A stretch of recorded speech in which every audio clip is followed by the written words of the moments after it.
She is making her Looney Bin hosting debut tomorrow night for Jen Cover. Please welcome to the stage my good friend, Brett Jeffries.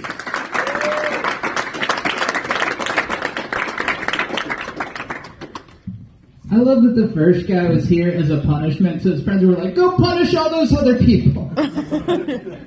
I passed a panhandler on my way here. He had a sign that said, anything helps. So we pulled over and I robbed him. Maybe I took it too literally. My name's Brett. I am trans. I am a trans person. That doesn't matter. But it means any party is a gender reveal party if I take my pants off. I get a lot of guff for being trans. I get called stuff like groomer, and I don't understand that. Because my cosmetology license got taken away years ago. No, but what's happening is they're conflating me. They're conflating a trans woman with a drag queen, and there are some key differences. Like, for starters, you'll never catch me in a library reading to children when there are books about trains I could be reading to myself. The most important thing, the most important difference is that a drag queen can actually, trick your husband. No, I don't get the kid thing. Like, I don't want anything to do with kids. And that's because I'm also autistic, and kids are often sticky. No, I waited until I was older than most people to come out. I waited until I was 33 years old. And that is ancient and gay. It is. But I waited that long because I live in Oklahoma, and I can read a room. I think I've entered an interesting stage in my transition. I believe I have become imperceptible. I am unable to be perceived, and I'll prove it. Hannah, do you perceive me? Yes. Stop it! No, I'm kidding. What I mean is that people can't tell if I'm a man or a woman, and I really do not care. I never will. But it's also the first thing the police ask when you go to report a crime. It is. So I am proud to announce to you fine folks here at Looney Bin that I, Brett Jeffries, am now immune to crime. Have fun reporting it. It was an adult, I think. He called me a boner and ran off. And I don't even know if that's a crime.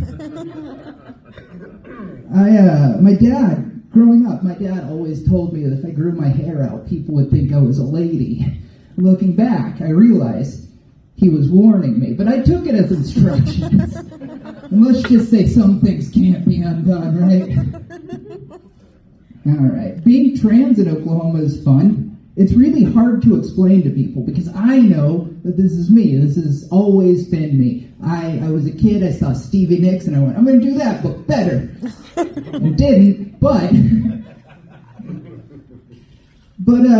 now people will ask me, why are you trans? And I don't know what you want.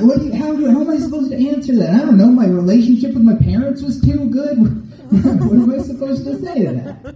No, I have a terrible relationship with my parents now. Like, I invited my mom to watch me tell jokes. Come to a comedy show. It'll be fun. That's what comedy shows are. She said, no. She said, I don't want to hear you talk about me in your little routine. That's awful. That's a terrible thing to say to your kid. It's belittling, it's demeaning. Most of all, it's confusing because I'm not that organized. I haven't had a routine since I quit gymnastics 30 years ago. And the only thing I took from that was how to do the tuck.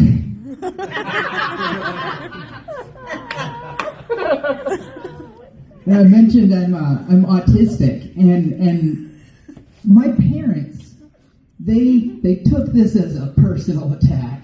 They were like, this kid sucks. They put me in etiquette school. They did. They did that because I couldn't figure out the magic word. That's right, it's please. But to a 3-year-old, might as well be titties, and it was never titties, right? No, I can build you a Tesla coil, but I'd rather talk about why I can't be friends with Winnie the Pooh.